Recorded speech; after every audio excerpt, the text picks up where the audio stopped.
Today's Minis bear little resemblance to the tiny Isigonis-designed original launched more than 50 years ago, and none more so than this, the Countryman, Mini's first foray into the burgeoning crossover segment. As with the Nissan Qashqai and Skoda Yeti, the Countryman rides a little higher than regular hatchbacks and is available with two-wheel drive or four-wheel drive, as fitted to our Cooper S All-4 test car. Applying standard Mini DNA to a car which is longer, wider and taller certainly represented a challenge for the design team. It looks as though a regular Mini skin has been stretched over this larger platform, and there's a rather grumpy look at the front end, so the overall result is, well, not pretty. Gone is the pertness of the Mini hatch, replaced by bulbous surfacing, which lacks tension and leaves the Countryman with an unfortunate lobby demeanour. But there's better news on the inside. Let's start in the back, because there's something here I've never come across before in any Mini. Loads of legroom. And you get proper access to the rear seats from both sides, because unlike the Clubman, the Countryman has 4 doors. The Countryman is actually the first ever Mini with 4 doors, so it could also be described as the first true family Mini. There's decent headroom, and another Mini first, a generous 350 litre boot. Enough to swallow your week's family food shopping, and a folding buggy if required. Up front, it's distinctly Mini.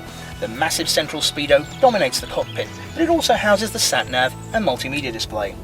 The only gripe is the minor switches that are mounted too low down. They're almost impossible to access if the cup holders are occupied.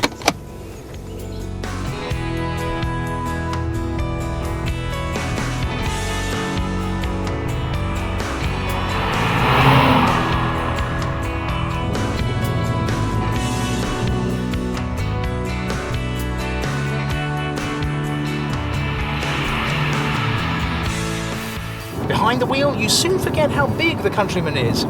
It shrinks around you and drives very much like a regular Mini.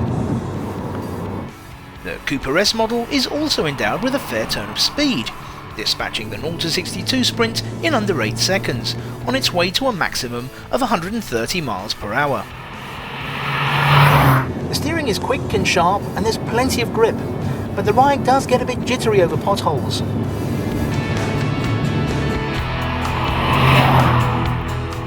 The gear change is a little notchy, but the action is positive, so it's unlikely to bother more enthusiastic drivers.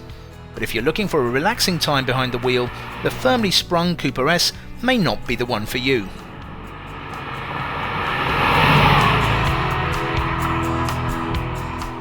Given the considerable performance of the Countryman Cooper S, the combined economy figure of 42.2 miles per gallon is fairly reasonable, along with CO2 emissions of 157 grams per kilometre.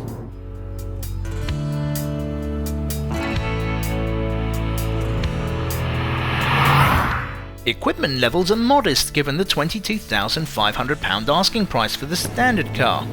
A range of cost options fitted to our car, including the Chili styling pack and the media pack, push the total on the road price up to over £28,000.